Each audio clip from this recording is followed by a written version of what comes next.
It's called a promo, kid. Shut your mouth, if you want to John. be the big dog, you're going to have to learn how to do it. So go ahead. You ready? No! I said, are you ready? That was good. I'm glad you finally decided to pull that giant stick out of your butt and have some fun for once in your life. You're uneducated marks! You sit there on your phones tweeting out your opinions like they're worth a damn. Let me explain something to you people. You don't know shit! And I'd like to think that maybe this company will be better after... Let's go. I didn't get a water, damn. You can get a water at any point you want to. We're officially started, but you can get up and leave the room anytime you want to. This is one of my most favorite times of the year. It's Elimination Chamber. It's no secret. Elimination Chambers are one of my favorite things about pro wrestling, and they're my favorite match by far. It's like, for me, it's always like a little mini Wrestlemania. Not everybody can agree to that, but for me, it's always like a little mini Wrestlemania. Give me a hell yeah! Always sick matches. If the story doesn't go hard, at least the chamber matches themselves will. Exactly. Going into this year's pay-per-view, I wasn't hugely excited like normal, but I was at least somewhat amped. I mean, like, it's Elimination Chambers. They're Elimination Chambers. They hold some level of excitement. If nothing else, there's some level of excitement there. Yeah! It's a chamber. I mean, yeah, there's pain involved. But for me this year, there was, I think the men's chamber, I was more focused on the results. The women's chamber had like one storyline going in that I was really cared about that we'll talk about later. What do we want to talk about? You want to know what my first tweet was? It's about Michael Cole, as usual. It's always about Michael Cole, the first tweet. I know his job is to sell everything as this is the best and coolest ever. But Michael Cole saying this is the most star-studded Elimination Chamber of all time is absolutely ridiculous. There's some with The Undertaker, Triple H, AJ Styles. There's a lot of star-studded ones. Yeah, no, you're right. There's some star-studded Elimination Chamber. I've seen all 34 of them or 36 of them, however many there are. God. Yeah, and I would say this one was probably like star-studded level, maybe number 27. Because we're not counting a certain someone.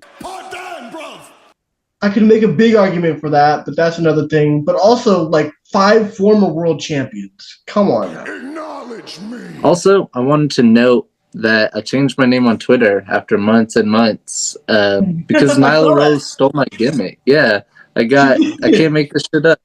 Nyla Rose stole my gimmick, and I wasn't even like completely mad by it. It was more so like a damn, so this is really what we're doing out here?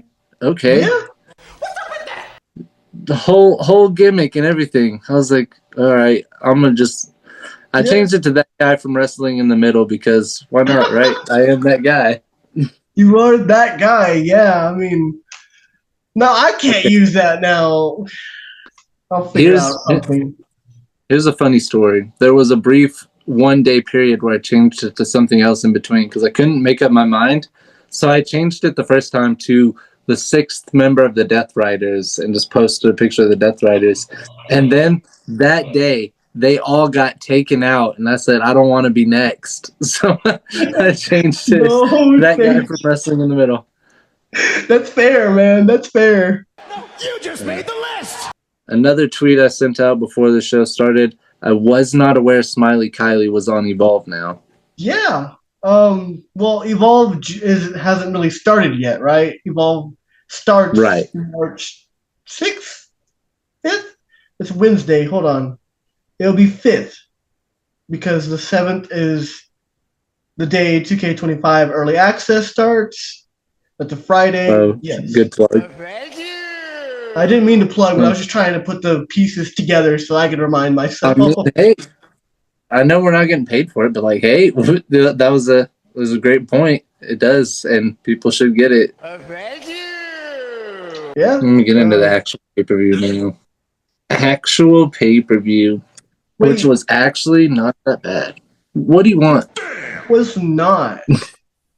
I just wanted to point out that what is Big E now just like a food reviewer? Is that like his whole thing now? Since he can't wrestle, so that's going to be his major thing? Yeah, we've seen it on like a bunch of kickoff shows now. I know, but I thought I thought the experiment was going to be done by now. No, he's out here doing it. He's still doing it.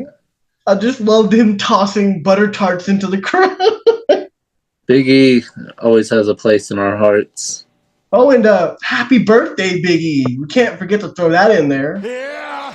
We literally could. We could also add in there happy birthday, Kyle O'Reilly, if we want to throw in birthdays. Oh, yeah. So as of the day we're recording this, it was Big E's birthday, and I guess Kyle's birthday too. Right. Wow. Give me a hell yeah. By the time this comes out, it's probably going to be Terry Funk's birthday. I don't actually know that it will be. Do not quote me on that. All right, now let's go. In gearing up for this, I watched some of my Satan's Prison DVD. I watched Elimination Chambers. Drink it in, man. There's a video on YouTube that came out yesterday, or of course they were recording this yesterday, a few days ago. It was like lost footage of Elimination Chambers. It was like backstage footage from the first Elimination Chamber and the Extreme Elimination Chambers. It was super interesting. It was on WWE Vault. If anybody wants to go check it out, it was really interesting. I shared it on Twitter as well. Not to be confused with Evil. All right. Alexa Bliss came out first. The wildest wild card in this match, I would say. But not so much more of a wild card than the second entrant, Roxanne Perez, who happens to have beef in history with the third entrant, Bayley, who has significant history with the fourth entrant, Bianca Belair, the fourth entrant, excuse me. I just wanted to get all the first four out there really quickly. So, of course, it leaves Liv and Naomi, right? Yeah, it leaves Liv and Morgan. I predicted that. I don't post my predictions on social media. I guess I should, so I can be held accountable. But I was like, Liv and Naomi, because for some reason I had it in my head Naomi was in first, last, and I don't remember if she was, but it just made sense for some reason. Well, it really made sense in conduciveness, of course, to like the build-up that Liv Morgan, Naomi, Bianca Belair, Raquel. But as soon as the match begins, we immediately hear Jade Cargill's music hit, and she storms to the ring, pun intended. She storms to the ring and attacks Naomi. Yes, Naomi. Completely decimates her. I said holy shit a bunch of times. Yeah, I didn't know that she could be that destructive. Like, I mean, I guess storms are pretty destructive, so yeah. But I called it again. I knew it as soon as she came in. I was like, she's gonna look at Liv. She's gonna go after Naomi. Naomi is the one that did all this, or is she? Or it leaves a lot of questions, but that's a good thing. Again, and whenever you're getting to the checkpoint, the stop point of WrestleMania, that's a good thing. Of course, Naomi is unable to compete there, gets eliminated. I didn't necessarily love that, but it makes more sense than just, all right, well, Jade's in the match now. The bell already rang. So we await the next woman up, which happens to be Bianca Belair, who instead of tearing Liv Morgan up, immediately goes to check on Naomi, who's getting stretchered out. She's fine. She got the bicycle kick to the head into the chamber pod and slamming the door on her. That she's not. I want to kudos to Bianca. God, she was distraught. Yeah. That was a soap opera. Of course, these two women fight. We try to process what just happened during that time before we get Roxanne in the match, and she looks great from the jump. Yeah. Then we get Bayley in the match, and as soon as her pod opens, her and Roxanne get to brawling in it. Like I said, in the jump, they already have some beef. What's up with that? They're fine. They just hate each other. That's all. Alexa Bliss, of course, enters last, and she enters the match in a trance-like state, immediately starts putting down work, punches the shit out of Bayley. Molly whops her. Boom! Sorry, but not my gimmick. We get lots of action, and then a lot more exchange between Bayley and Roxanne before Liv hits Bayley with a quick oblivion and eliminates her. And a lot of people thought Bayley could be a winner going into this. So Really? I didn't. I'm not quoting myself. I remember discourse going in. A lot of people have said no, Bayley is going to win it. I know I've seen a lot of people, the whole Bayley Hogan thing. What? Yeah, I've seen a couple people say Bayley Hogan. I missed that one. I've seen Charlotte Hogan, which, I mean, that one's fair. Looks like we've had enough talk. But then Bayley literally lost to Roxanne the night before, so, I mean. Yeah. I'm glad they're not saying that in reference to, she says derogatory remarks like a Hulk Hogan would. No, also, there was the report, actually an interview, Nixon Newell, formerly Tegan Knox, said that Bayley and Becky got to choose who they would face and what storylines would happen. So that's another reason, why Bayley Hogan, because she can pretty much politic anything. Yeah, but the only thing she politics is getting the future over. Yeah. Thank you. Bianca chases Liv up to a pod and whips the shit out of her with her braid. Oh. I mean, one of the loudest whips of all whips. And then Bianca jumps off. I keep thinking, oh my God, that's so fake. And then seeing the whelps and oh no, that's not fake. I forgot. That word does not exist in this line of business. After a sequence of events between Roxanne, Bianca, and Liv, Roxanne finds herself on the end of a twisted bliss and gets eliminated by Alexa. She kind of ate a whole sequence, so I get it. Still looked a little strong because she ate, like I said, a whole sequence pretty much. Mm-hmm. At least Alexa got something, right? Yeah. The final three were the one I wanted to win and then the two I expected to win. So it was kind of one of those conundrums you know who you're rooting for, you know who you expect to win, and they all kind of conglomerate towards the end. Alexa Bliss hits Bianca with a Sister Abigail DDT, and then Liv rolls her up immediately to eliminate her. And as you were saying, at least Alexa got something, right? Yeah. I don't know what they do with Alexa going into WrestleMania. There's so many different ways you could go with her. So there was a little Wyatt 6 tease for Alexa, pretty much. So that's probably. I thought they were going to get involved in the chamber, but now I've watched off and on as I can with our busy schedule. I catch up as much as I can. I watch. I see the little glitches and stuff during her segments.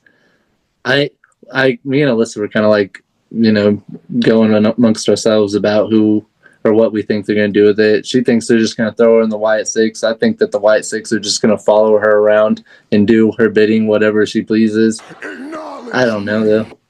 We'll see. Yeah, it'll be interesting. Buckle up, Teddy. Back to the chamber. It came down to the two I expected to win. I don't know what you can say for yourself, but I think a lot of people would expect Bianca Belair and Liv Morgan to be the two finalists in this elimination chamber. It made the most sense, obviously, Liv and Rhea forever, I guess. Right, but a lot of people are tired of that. That goes into the thing of WWE has a history of doing that too much. The John Cena, Randy Orton treatment where we're I know you've seen it a bunch, but you want to see it again, right? But also, that whole fact is the reason why they would put her in that position. One thing I wanted to point out, Liv uses Bianca's braid to bounce her back and forth like a paddle ball into the elimination chamber. Also, did you see the part where she used her braid to leverage that pin? Yes. Whenever she pins Alexa and she uses Bianca's braid. Brilliant. I was whoa, wait a minute. That's ingenuity right there.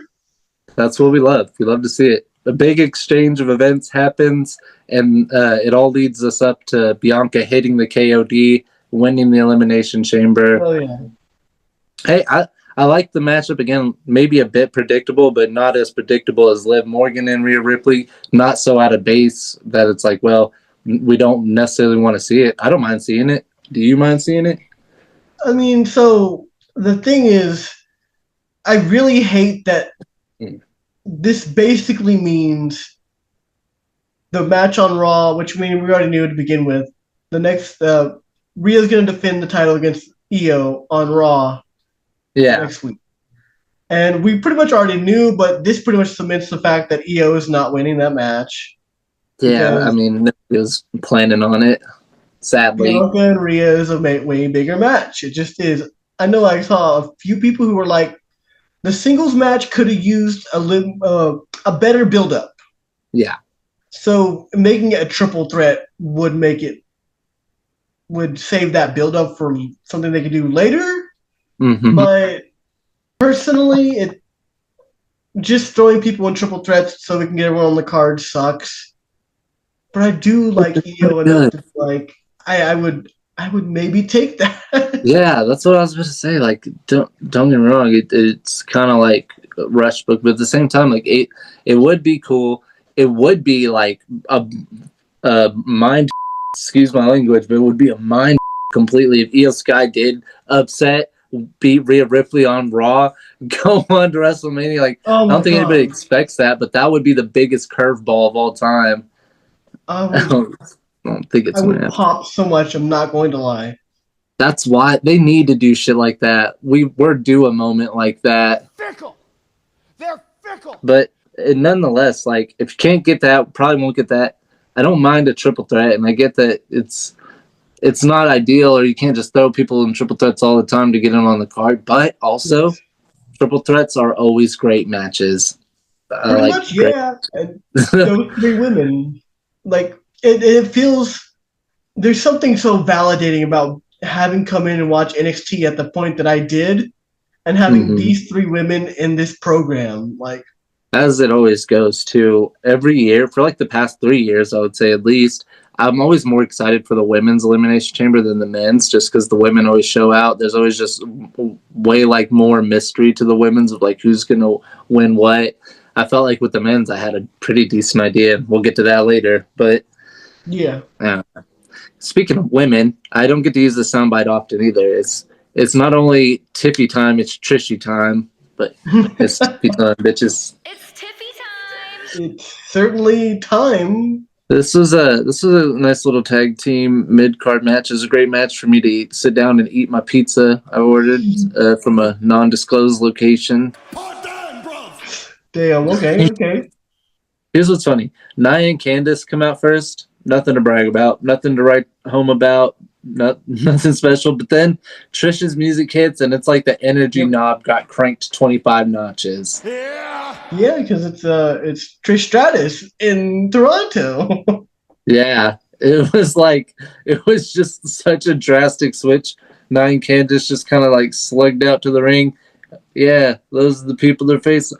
As soon as that Trish Stratus music hits, boom, we're moving. Give me a hell yeah. Go. Loved her outfit too. Loved the maple leaf outfit. Yeah. Then of course, Tiffy time is never tardy to the party. She soon follows. It's Tiffy time. Also, Trish starts the match against Candice. She looked great. I was pleasantly surprised that Trish Stratus actually started the match. Yeah. I'll be honest, I wasn't around for a lot of the match. Interesting. Yeah, I kind of had to pick and choose because I had some things going on. I was like, well, this is probably the best opportunity I'm going to get all this done. So I did miss quite a bit of the match, but I did see Trish in there doing a couple of things here and there. I think I missed a lot of like the later part of the match, though. I think that deserves that's fair to the first part. It was, I mean, everybody looked good there. Solid tag match. We see Trish hit a super stratisfaction on Nia. That was cool, but the finish doesn't go there. It actually comes when Tiffany Stratton hits the prettiest moonsault on Nia, getting the 1, 2, 3. And It's Tiffy time. I don't think anybody was surprised to see Tiffany and Trishy get the W. This was definitely one of those matches going in that I was like, it's gonna be fine. I'm always down to support women's wrestling, but I'm also not like super excited for the match. or I don't like anything coming from it, story wise. I thought it was a refreshing one. Yeah, it had a little bit story-wise, not a ton, not enough to grip you, enough to where you feel like, yeah, if you're going to take a break during this pay-per-view, this is the spot to take it. I agree with that. But likewise, I was like, it was a nice refresher. Not to throw too much shade, I've seen a lot worse tag matches on Elimination Chamber pay-per-views over the years. That's fair. Like, this was pretty decent, and knowing where we're about to go from there, all right, that's a nice refresher. Now we're about to get into an unsanctioned match full of violence. Yeah, that's Originally, the plan, or at least what I had seen, like, because someone always leaks like the lineup and the order of which the matches go. mm-hmm. And the original leaks I had seen where it had Rock and Cody here. Interesting. The unsanctioned match. I think even Sean Ross Sapp said that was the original plan.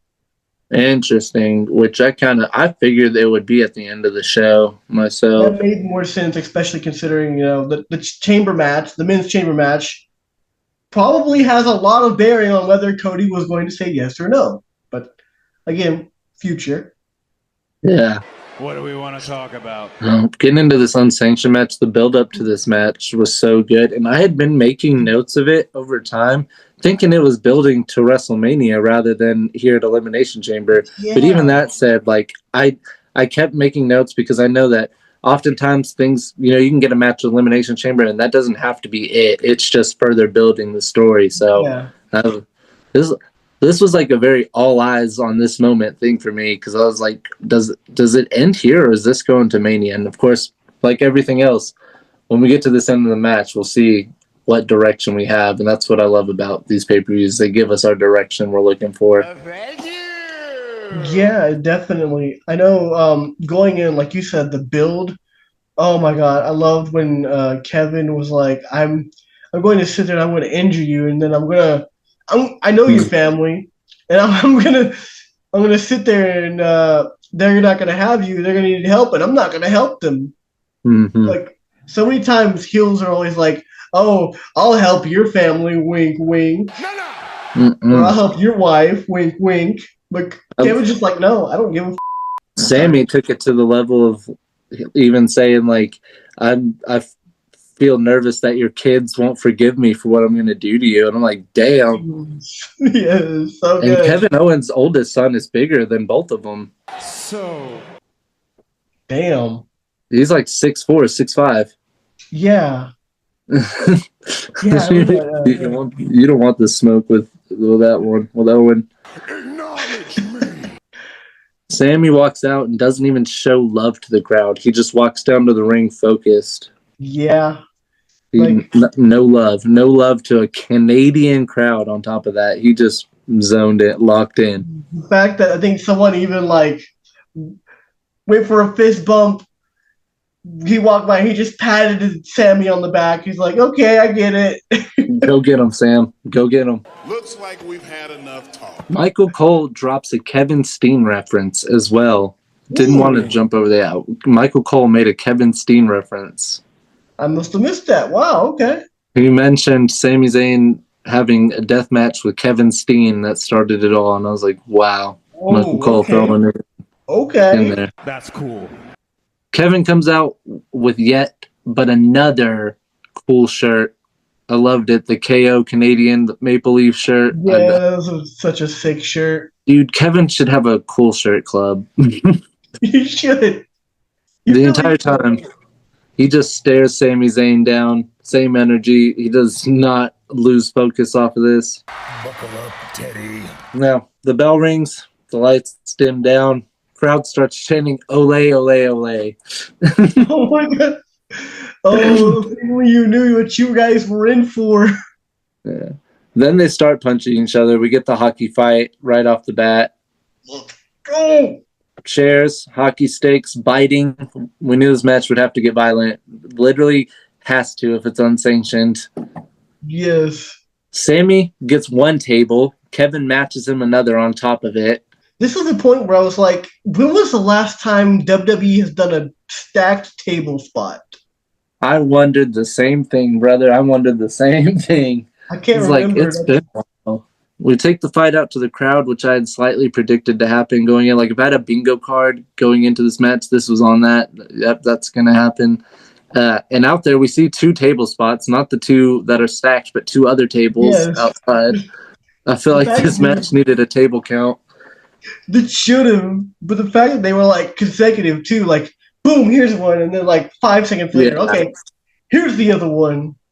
One was expected, the other was the shock factor, like, oh, didn't see that coming. The other 2 get broken later when we see Sammy get tossed off the top turnbuckle through him. And I whenever the tables got stacked, I wondered, I was like, okay, where do we see these? Where does the spot come? Who flies off of what to go through? And I kind of figured, all right, someone's just going to get tossed off that top turnbuckle. Yeah, I was like, can you maybe do like a power bomb? I was like, I don't think they would risk that. No, I think they could do it, but I don't think they would risk like a power bomb from Kevin. I don't know. They do some pretty risky shit. Yeah, they try to put each other through a chair. Sammy takes out one referee. Kevin takes out the other. Shout out to we don't even want to call him Lil Nate anymore because Lil Nate ain't so little anymore. I call him Papa Nate now. That's Papa Nate. Kevin takes him out though, and there should be some fines for this. I imagine, like both men are going to get fined for taking these refs out. Yeah, You just made the list. Kevin gets another table. This is why it needs a table counter. Gets another table and puts Sammy through it. He tries to pin Sammy, and Sammy barely kicks out. God, so And then officials start coming out and pleading Kevin to stop. Let's call it. But Kevin doesn't even acknowledge that at all. He sets Sammy up to do God knows what. Screams at him, "This is all your fault." And then Sammy fires up one last Helluva Kick and covers Owen. Doesn't even get the win. I thought that would be it. I thought we were calling it there. Nope. Okay, so we're getting the win. Going to Mania. There was this thing, so my brother kept pointing it out. Did you see a bag in the left corner, top left corner? There was a bag there. I swear to God, there was a bag there. Did not see a bag. I swear to God, there was a bag there. And, I was thinking, like, when was the last time we've seen tax in WWE? Spoilers. I'll go ahead and spoil it now. They don't use it. Yeah, but I didn't even see a bag. Damn. There was a bag there. Let the record show there was a bag. Oh, you didn't know? Sammy gets a bunch of chairs out until he finds one wrapped in barbed wire, and he beats on Owens with it. He drop toe holds him onto it. Then he blue thunder bombs him onto it. And I thought that was the end. But holy shit, that was not the end of it at all. Kevin kicked out. God, Kevin, stop! Dude. Kevin, no. You can't Kevin, do what that. are you doing? Sammy eats a pop-up power bomb and rolls out of the ring in pain, clutching his neck. Kevin follows him out there and wraps a chair around Sammy's head, then pushes him into the ring post. Also, and this is where it gets interesting to me, he power bombs Sammy onto the edge of the ring a couple times, which is something he always used to do to take people out. It was how he would take people out for weeks at a time. It was like his sort of punt to the head like Randy Orton used to do, which I always wanted to do to somebody when I was in middle school. Yes, I remember. After he does that, he pins Sammy in the ring and wins the unsanctioned match. And I had to wonder again at that point, is it going to stop here or is it going to continue? We knew it wasn't just going to be over there. We see Kevin go back and expose the concrete and prep Sammy to get pile drove onto the exposed concrete. But before he can, we hear the voices when Randy Orton returns. Go! Give me a hell yeah! He attempts to punt Owens in the head, but was stopped. And like I was just saying, I would have loved to see that punt because I was obsessed with it at one point. Even when I hated Randy Orton and all the people he took out with it, I respect the punt. Yeah, the fact that he was finally going to bring it back, I was so ready, but this seems like a Mania match, maybe? Yeah, and before Randy returned, that goes into what I was saying. I was wondering, if it ends here, to advance the Sami Owens thing further to WrestleMania, can we up this? Can we make it a last man standing, a Hell in a Cell match, something of that nature? Because I'm always in GM mode booking. Yeah. That. But Orton came back, and it became clear to me, okay, that's why we did Kevin versus Sami at Elimination Chamber in Canada, because Orton's going to make a big return, and we're going to see Owens, Orton, and I don't know how I feel about that, because Sami and Kevin tear it down every time they get in the ring. Banger after They banger. I don't see. And I know like that's one of their biggest dreams. Both of them is to like face each other at WrestleMania. That's why I was hoping like we would continue that, but instead it does seem like maybe Randy and Kevin, but you never know. At the moment, I would rather pretty disposed.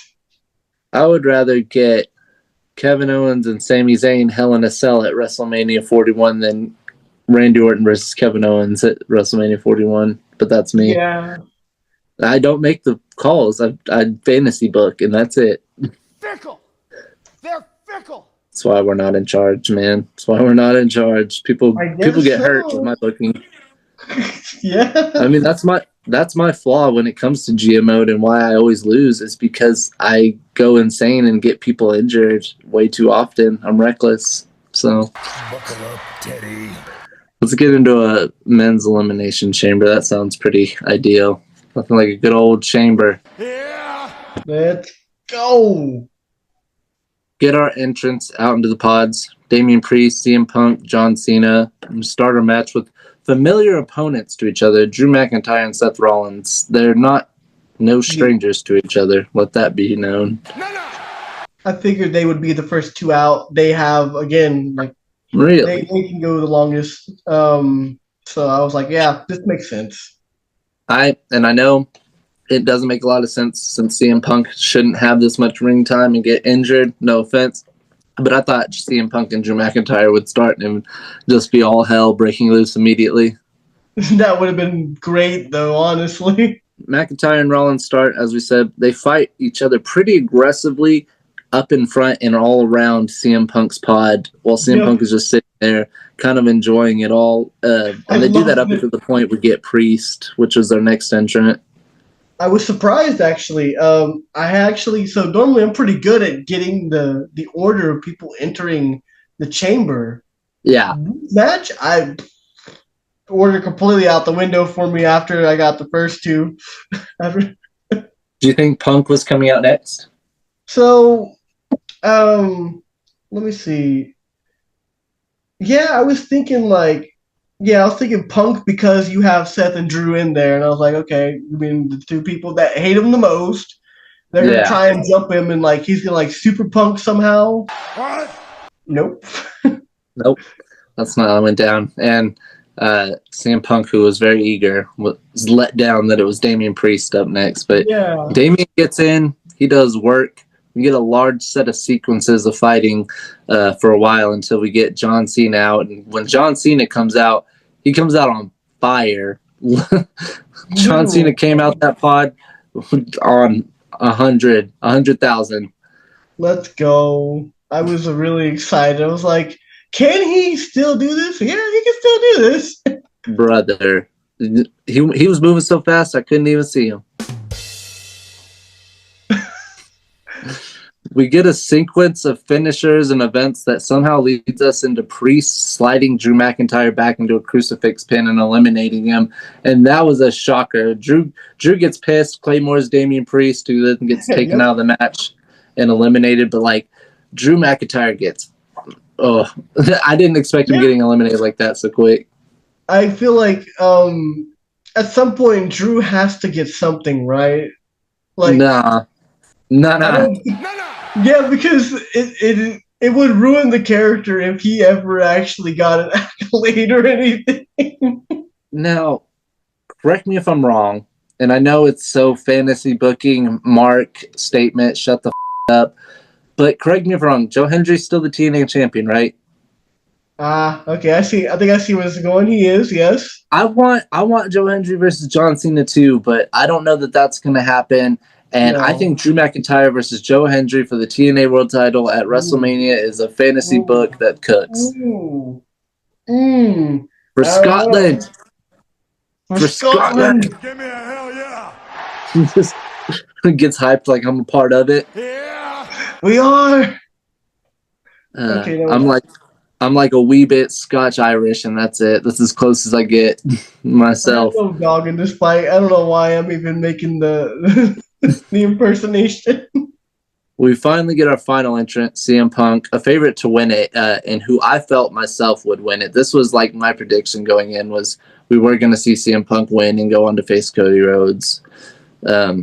We get a stare down between Cena and Punk that gets us feeling all warm and fuzzy inside. I would say it got us feeling all warm and fuzzy for a minute. It did. Yeah, I'm not going to lie. Or before Seth Rollins interrupts it and gets hot and yells at Cena to go film movies because Punk is his to fight.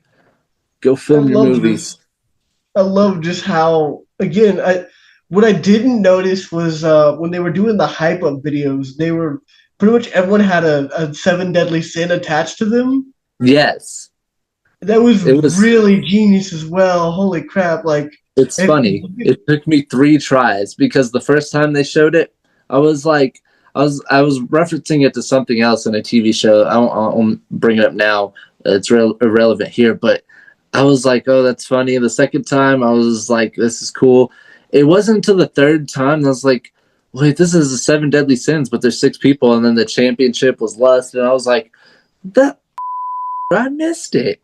They did the 7 deadly sins, and it took me this long to figure it out. I know, right, dude? I didn't see the actual text. I guess because when they're doing the packages, I'm like, I've seen this a million times. I don't need to watch the packages. So I look away. I look at my phone while I listen, and I just see lust at the end, and I'm like, why is lust here? What's going on? The 7 deadly sins, brother. And it comes down to those 3: Cena, Punk, and Rollins. We actually see Punk and Cena work together so they can face each other one more time, and that was fun. They give each other a little hug, start fighting. A sentimental moment for all to be had. It was. I was like, oh my God, Cena, I'm gonna miss you. I didn't like you as much. Obviously, I was on that Cena sucks train. That's a terrible train. That's a horrible train to be on. What? Just because we love CM Punk so much, or what? Oh no, just at that point, the 2000 when it was really cool to hate Cena. Yeah, 2011, 12, and see, I wasn't. That's the thing is, at my core, I've always been what this show is about. I've always been wrestling in the middle. I loved CM Punk and was rooting for him.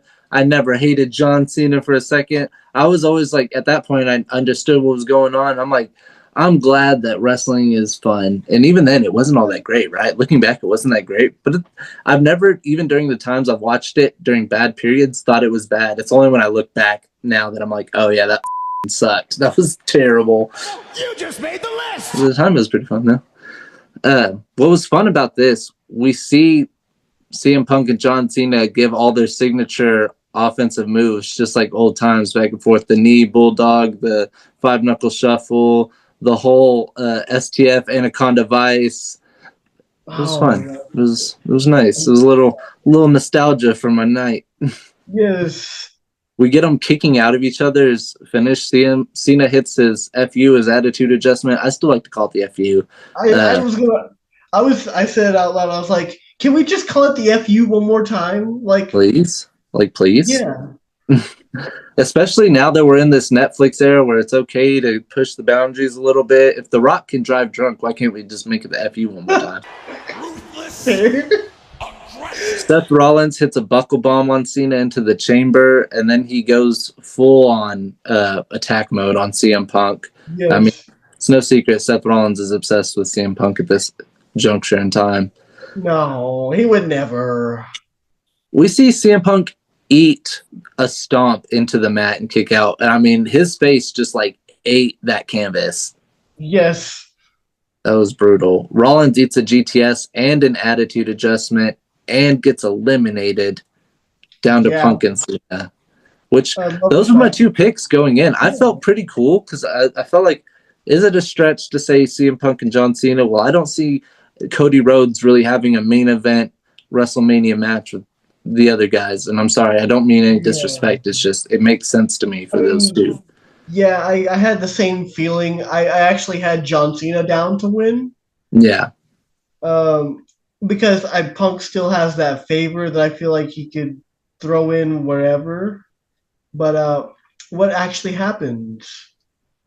They immediately hit each other with each other's finishers and kick out of them. Rollins, who hadn't left yet, stomps Punk's head into the mat, and John Cena capitalizes by putting Punk in the STFU and saying "I'm sorry" to him as he chokes him out and wins his 4th Elimination Chamber, tying Triple H with most wins all time. Yep, and I love that. So what I'm not too keen on is the fact that this could mean Seth Punk would be 4, or is it 3? I think it would be 3 only. I guess that's not too bad. I don't know. They've just been bickering for so long. Yeah. It's like, maybe if you count Seth Rollins being the special guest referee one that time, we'll say 4.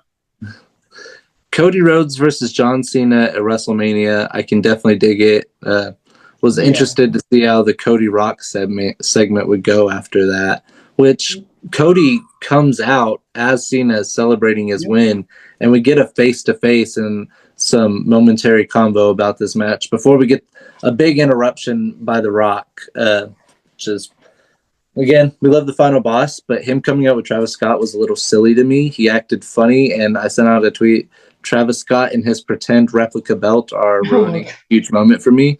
I mean, it just dilutes the moment. Like, we got legend talk. Like, this is big WrestleMania. I mean, this studio more than anybody. Look at this wall back here. These 2 photos right here are signed photos of Cody Rhodes and John Cena. Like, this isn't just some pushover match. This isn't just some like crack booking match. This is John Cena and Cody Rhodes, and now we're adding The Rock into the mix. And this whole weird.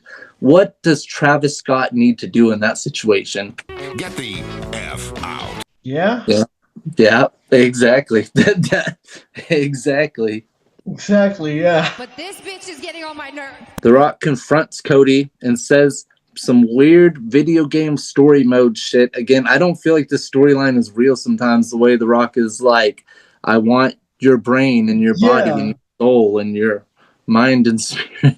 So at some point, I say that this is like a Dark Rock X Cody fanfic. I'm like, at what point is The Rock now the Undertaker? Why is the final boss Grim Reaper Undertaker? He's not. You can't be. It's still real to me, damn it. It's fine. I kind of like it. I'm not gonna lie. I like the idea. I just wish that, like, again, it even if it's like stepping on toes, even if I think it's a cheesy storyline to be running, it's Cody Rhodes, John Cena, and The Rock. So I beg the question once more: why did you think putting Travis Scott in there would help? It's not help. No. It's not. And this is what's funny. This is what's really funny. I just thought about this too. Let me get Cody off the wall. Oh, get over here, Cody. These are both obtained from live event shows last year. This one on the road to WrestleMania, of course. Who can forget Cody Mania? It was a huge one. And then John Cena, whenever I saw him at SmackDown.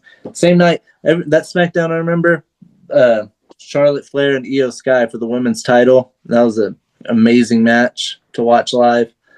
Damn. I hardly think about seeing John Cena from that night. It's about Io Sky. Drink it in, man. Damn. But well, what's funny about last year, Road to WrestleMania season, our first ever, what was the significance? It was like, oh, I have Cody Rhodes and The Rock hanging up on the walls. It's like, we now we got Cody Rhodes and John Cena, who have also been hanging up on the walls as our new topic of discussion.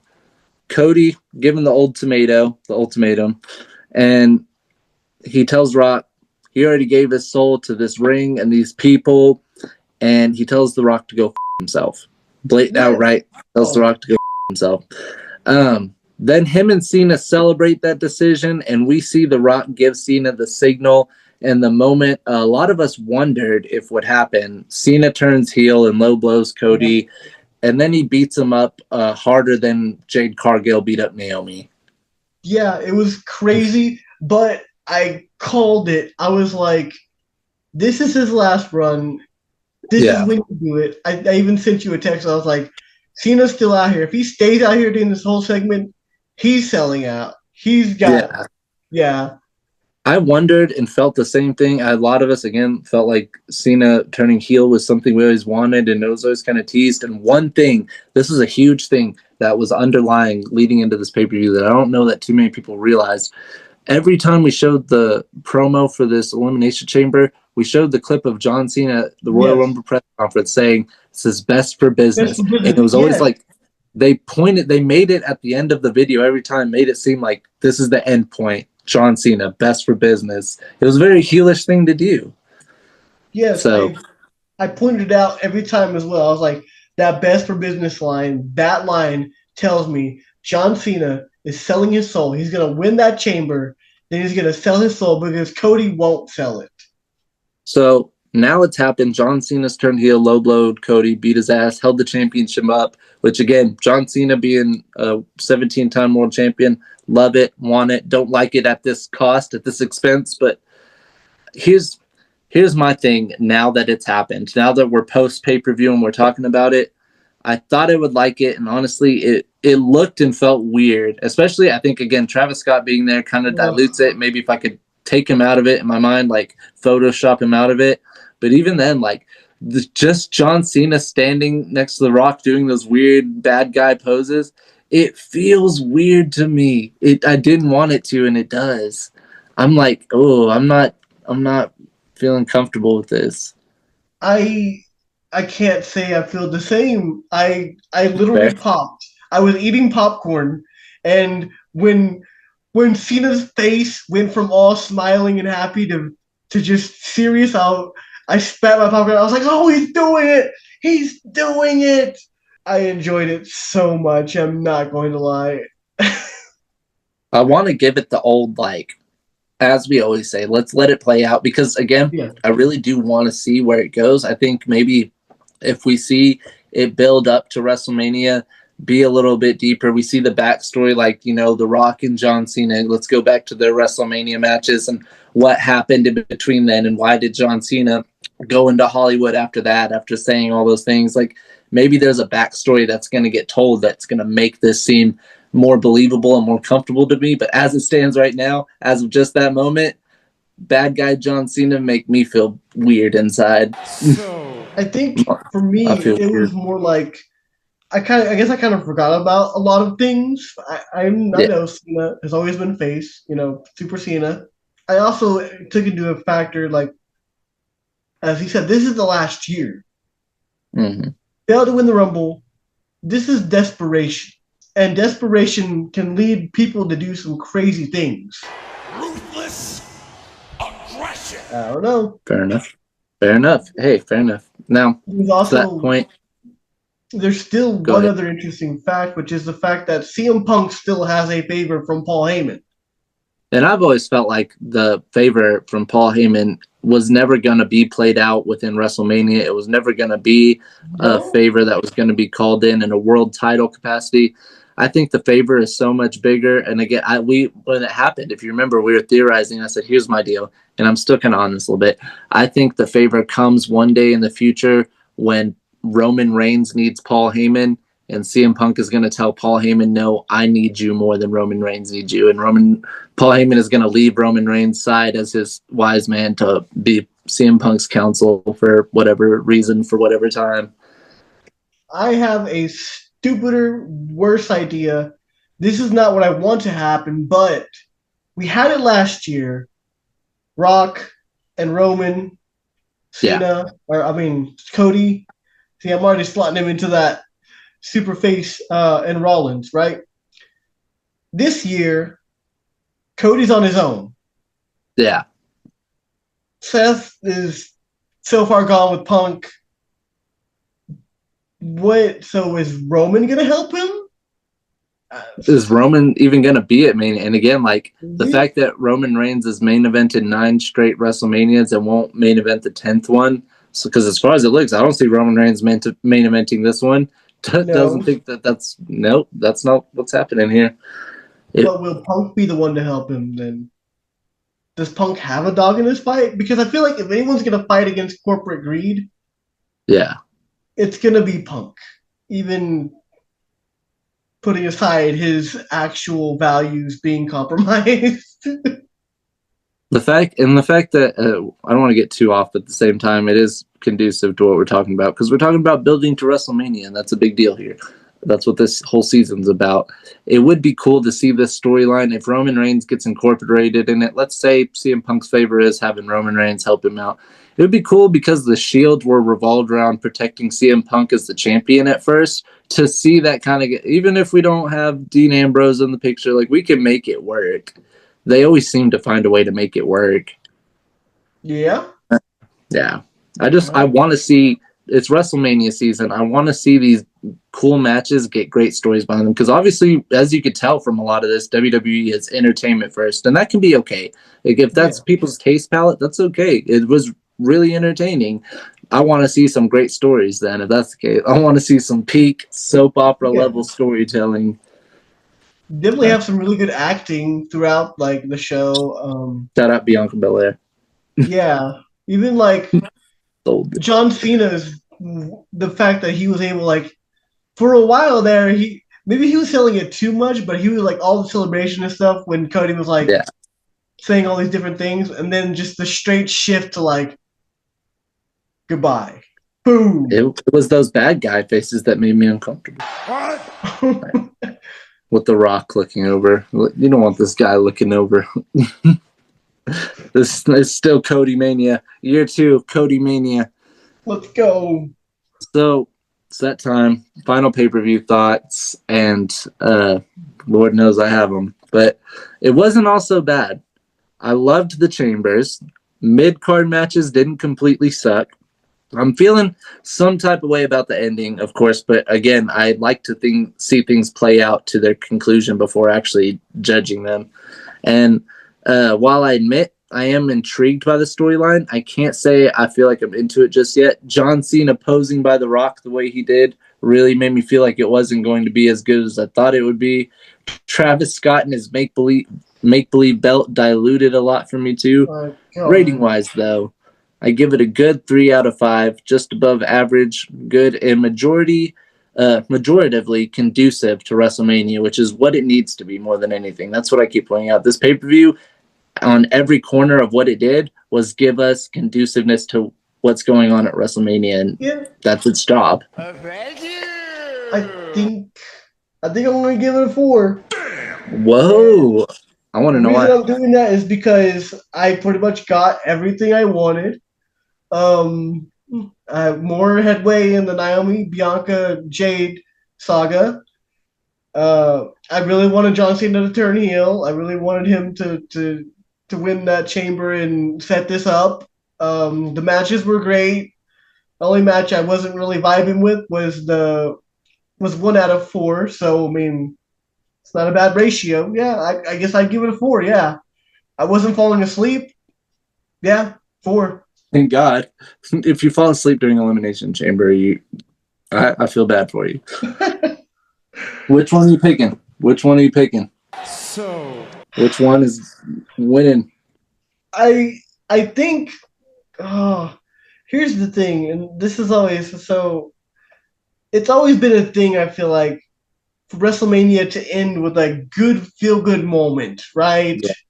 Right. Not this time. Minus like Roman Reigns, I think, beating Cody the first time.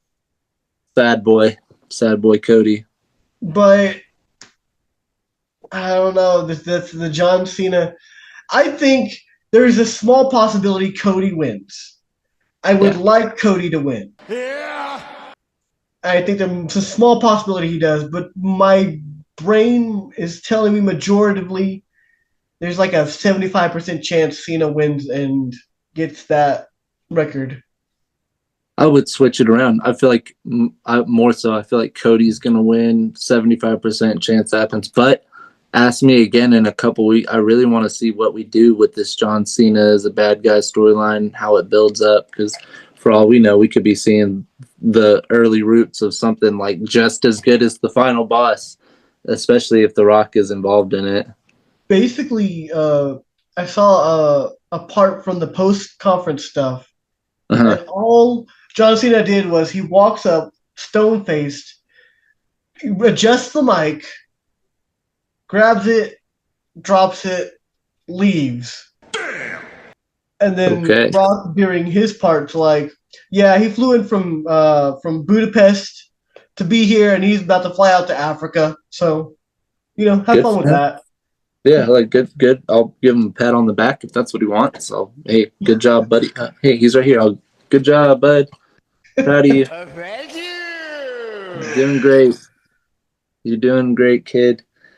And apparently, even Karrion Kross had some things to say. I have some things to say. I'm about to shame us a little bit. Buckle up, Teddy. I'm about to force shame on you guys, and that's us. Because we have talked about for months and months and months doing a through the table on Cody Rhodes and John Cena's similarities, just how Cody Rhodes fits into that sort of over super babyface role that John Cena did. And now I feel like maybe we waited too long, not too long per se, but like we should have done it before this happened. Because hey, you live and you learn. We can't get everything done, but that just goes to show why I bring it up now, not to really shame us, but because it's no secret why this match actually has a good sort of like that's a great choice to make. I want to see Cody Rhodes and John Cena. They're very alike.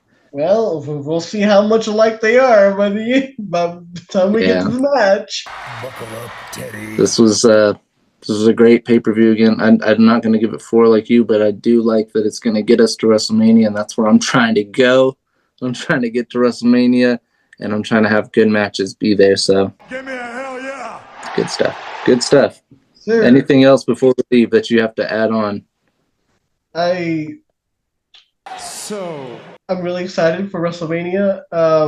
There's a couple of people that I'm like, well, what are they doing at WrestleMania? That is still up in the air. Obviously, like you said, I guess we're running Randy and Kevin. Is Sammy just going to be off in the distance? Is Sammy even going to be like cleared by that time? Are we doing like Naomi and Jade at WrestleMania? Like, I don't know. Like, I do think we're going to get Naomi and Jade, and also randomly, it's just because it's what we seem to do a lot nowadays. Because we want to live up to the expectation of tag team ladder matches, we're going to get Pretty Deadly versus DIY versus Motor City Machine Guns versus Street Profits. Yeah. Quadruple or 4-way tag team ladder match. Go ahead and throw that one in there. Yeah, I guess I think they're going to push Shinsuke versus LA Knight till WrestleMania. There's a reason they didn't do it this week, which that's a whole other topic. But I would hope they would get it done before WrestleMania and just have something else, honestly. Multi-man, I know at this point I'd take it over but yeah, hopefully we get some good stuff out of the mid-card titles. Since now that we have the women's mid-card titles, we got to slot them into matches too, right? It's going to be interesting to see how they build out the WrestleMania card this year. Yeah, you bring up a good point with the women's mid-card titles, something we never really thrown into being factors before, and anything that involves Lyra Valkyria, I'm there for, so sign me up. That's fair. That's fair. It's all fair. WrestleMania.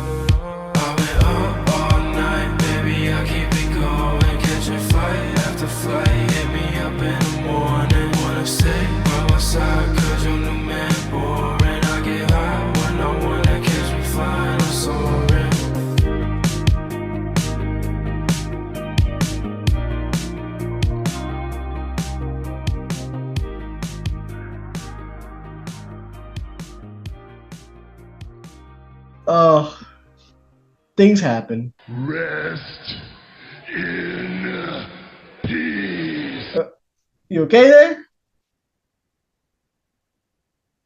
Are we dying? I think we're dying. Dylan is not fine. you got booted and came back. I don't even know what happened. Let's go. I'm fine? Question mark.